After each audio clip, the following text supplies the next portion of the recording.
किस्से कहानियाँ। गांव का सवेरा। पक्षियों की चहचहाहट के बीच हल्की ठंडी हवा बह रही है। कृष्णा अपने खेत में हल लेकर आया है। अरे भाई, सुबह सुबह तूने ये हल क्यों उठा लिया? आज तो त्योहार है, सब लोग घर में पूजा कर रहे हैं और तू खेत की मिट्टी खोदने में लगा है। राघव, मेरी पूजा तो ये मिट्टी है। अगर मैं इसे संवारूंगा नहीं तो मेरी फसल कैसे अच्छी होगी? फसल अच्छी होगी या नहीं, ये तो भगवान के हाथ में है। इतनी मेहनत क्यों करता है? आराम कर।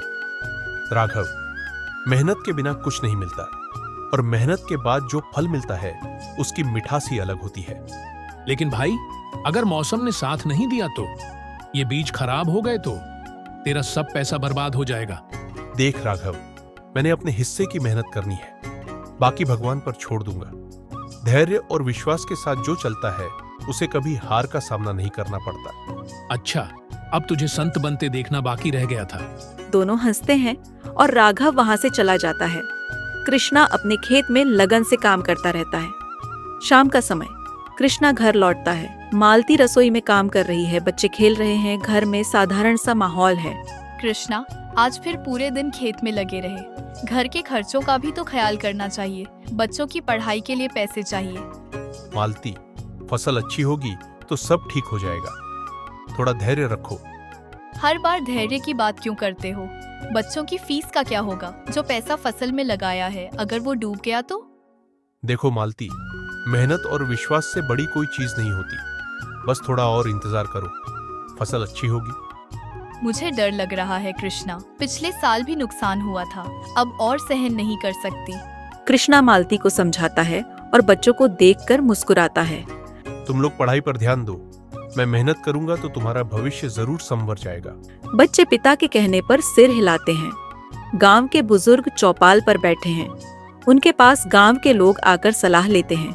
कृष्णा और राघव भी वहां पहुंचते हैं। दादा, मैं आपसे एक बात पूछने आया हूँ। आपने हमेशा कहा है कि धैर्य रखना चाहिए, लेकिन ये धैर्य कैसे रखें? बेटा, धैर्य रखना आसान नहीं है, लेकिन जो इसे सीख लेता है उसे दुनिया की कोई ताकत हरा नहीं सकती। दादा, ये तो ठीक है, लेकिन क्या धैर्य से पेट भरता है? राघव, पेट भरने के लिए मेहनत जरूरी है, लेकिन अगर फसल उगाने के लिए समय का इंतजार न किया जाए तो मेहनत भी बेकार हो जाती है। धैर्य वही रख सकता है जो अपने कर्म में विश्वास करता है। कृष्णा यह सुनकर प्रेरित होता है। वह बुजुर्ग को प्रणाम करता है। दादा, मैं अपनी मेहनत और धैर्य दोनों पर भरोसा रखूंगा। कुछ महीनों बाद खेतों में सूखा पड़ता है। फसल सूखने लगती है। कृष्णा और मालती परेशान हैं। देखो कृष्णा, फसल बर्बाद हो रही है, अब क्या करेंगे? भगवान पर भरोसा रखो, ये मुश्किलें भी बीत जाएंगी। देख लिया, मैंने कहा था ना, सब बेकार है। धैर्य से कुछ नहीं होता। अब तू क्या करेगा? राघव, मैं हार मानने वालों में से नहीं हूँ। धैर्य रखूंगा और मेहनत करता रहूंगा। कृष्णा और मालती भगवान से प्रार्थना करते हैं। कुछ दिनों बाद अचानक तेज बारिश होती है। खेतों में हरियाली लौट आती है।